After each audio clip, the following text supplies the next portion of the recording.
Talking football, you are looking at All Caps, presented by New Era. I'm loving these. You guys like them?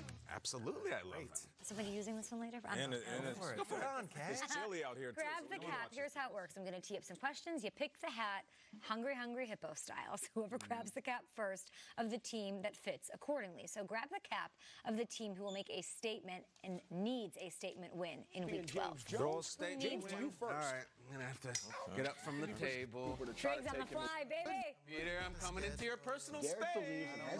I'm coming in. Okay, all right. Honey, I'm home.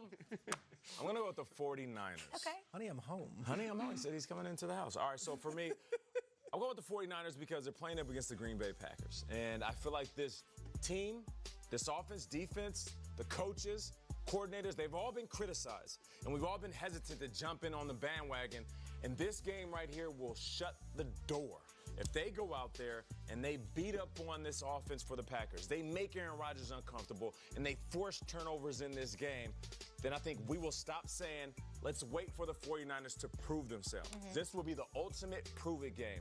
I got the 49ers making a big-time statement, not just within the conference, but to the entire NFL community. Especially being as banged up as they are. Yeah, I'm going to stick with the team on the Bay, but the other side of that argument, the Oakland Raiders. You guys remember Week 11 into Week 12 of the 2019 season when we crowned the Oakland Raiders Super Bowl champions after they beat the Cincinnati Bengals 17-10, and again they fought tooth and nail? That's this week. That's what we've done, and it's not we as in like you got me included. Like, I've been praising this rookie class as if it's the greatest thing of all time. Don't lose to the Jets this week. Don't lose to the Jets, a team that you're supposed to beat, before you play the Chiefs next week for what could be the game that decides the AFC West. Raiders, go out there, show that you're a legitimate team. Do not have a trap game. Raiders must win this week. They must. This hat has been used so much, it's got all kinds of makeup on the inside of it. I'm going to put this one on. It's the Patriots, and I would just ask all of us here at the table, how's your documentary week going? This is documentary week. What does that mean? At the end of every season, the New England Patriots Football Club puts out a documentary of everyone who said, well, they can't get their running game going, or the offense. Nate, you're the star of that documentary every single year. How's your week going? It's going all right.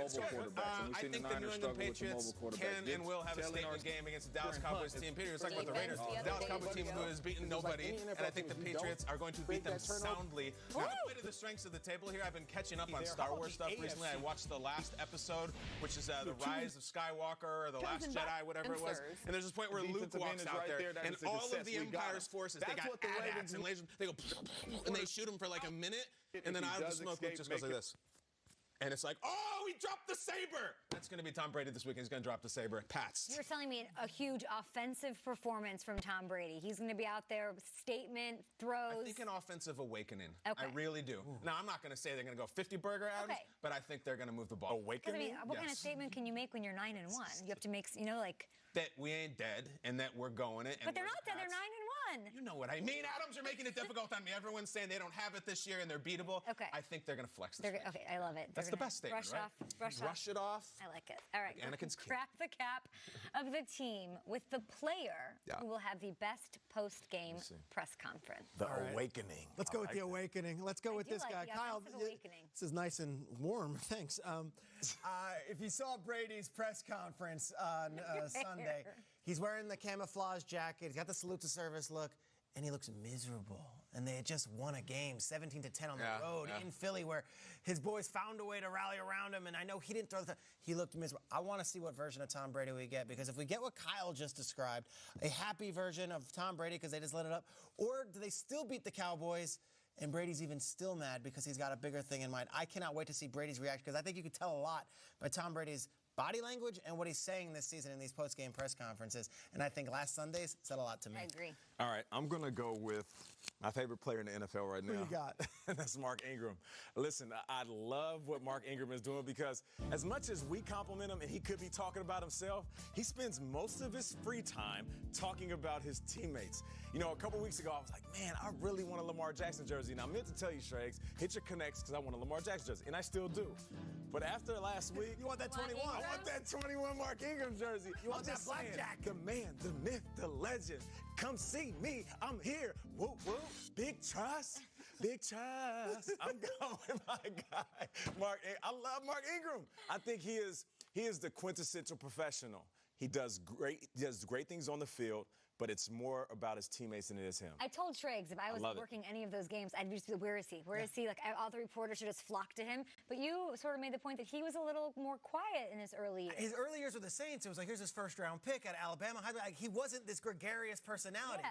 He's kind of evolved into the NFL's mascot of, like, I love my life, I love my team, and I'm celebrating this thing. That wasn't the case when he was a rookie. He's always been very emotional, though. After the draft, we all remember that moment. He's always had it in him. I agree. I think there needs to be, like, the red zone equivalent where we just go to, like the purple zone, and just go, and Hanson goes, we go to the octo box, and they're all Ingram. This guy's on camera a lot. I'm going to go Baker because I feel like he's got at least one more press conference moment in him. And the thing about Baker is they can beat the Dolphins this weekend, and he can have it. And they can lose to the Dolphins this weekend, and he can have it. I'm not going to sit here and say maybe the Myles Garrett thing could inspire this team. It was a terrible thing. However, if there was ever an impetus for Baker to raise his game, is losing your best defensive player. And I just want to have the final judgment on this. I know he has a lot of commercials. Those commercials are legitimately funny, and the one he finds the fire alarm is absolutely so relatable. I love it. I think Baker's going to have another moment. So Glad true. you had your moment. He just have a Sticky Bandits moment. He did the wet ones last week. Yes, I love Bandits. that. That's it. That's for all caps That's right now. it. Wipe the makeup off on these hats. We'll put them away for next time. We have a marquee matchup on Sunday night that is bound to be a blockbuster. Rodgers versus Jimmy G in primetime. More on this game, more on the Cowboys and Patriots, and more on Thursday Night Football as well. But we all saw this. This is the longest punt return of the year. Kenyon Barner in a revenge game, putting on the burners. It's something incredible about this play, though, that you might